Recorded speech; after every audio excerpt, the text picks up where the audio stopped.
ব্রাহ্মণবাড়িয়ার কসবা সীমান্তে ভারতীয় সীমান্তরক্ষীর গুলিতে আল আমিন নামে এক যুবক নিহত হয়েছেন।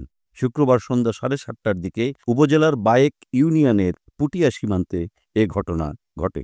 আল আমিন ভারতের সীমান্ত ঘেঁষা দক্ষিণ পুটিয়া গ্রামের বাসিন্দা ছিলেন। স্থানীয় কয়েকজন বাসিন্দা বলেন, সন্ধ্যা 7:30টার দিকে পুটিয়া সীমান্তে কয়েকজন বাংলাদেশিকে লক্ষ্য করে রাবার বুলেট ছোড়ে বিএসএফ। এতে আহত হন আল আমিন। এক পর্যায়ে সেখান থেকে তাকে নিয়ে যায় বিএসএফ। রাত 9টার দিকে চিকিৎসাধীন অবস্থায় তিনি মারা যান। তার লাশ এখনও বিএসএফ ক্যাম্পে আছে। বায়েক ইউনিয়ন পরিষদের চেয়ারম্যান মোহাম্মদ বিল্লাল হোসেন বিষয়টি নিশ্চিত করে বলেন, কী কারণে গুলি করেছে সেটা এখনও বলা যাচ্ছে না। আল আমিনের লাশ বর্তমানে বিএসএফ ক্যাম্পে আছে। নিহত ব্যক্তির পরিবার যে এলাকায় থাকে সেখানে বাংলাদেশের নেটওয়ার্ক কাজ করে না, সেজন্য তারা পরিবারের সদস্যদের সঙ্গে যোগাযোগ করতে পারছেন না। দক্ষিণ পুটিয়া একটি অপরাধপ্রবণ এলাকা। চোরাকারবারের কাজে এলাকাটি ব্যবহার করে অপরাধীরা।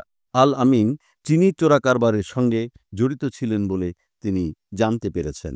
উপজেলা নির্বাহী কর্মকর্তা সামিউল ইসলাম বলেন, চোরাকারবারি মনে করে বিএসএফের সদস্যরা আল আমিনকে উদ্দেশ্য করে গুলি ছোড়ে। পরে তাকে উদ্ধার করে নিজেদের ক্যাম্পে নিয়ে চিকিৎসা দেন।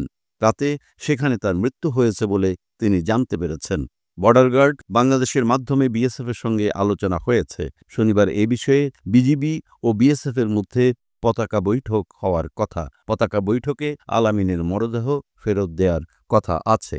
স্থানীয় একাধিক বাসিন্দার দাবি, সীমান্তের এই জায়গায় গত বছরের 25 নভেম্বর 2 যুবক গুলিতে আহত এবং গত 22 এপ্রিল মেহেদী হাসান নামের একজন নিহত হন।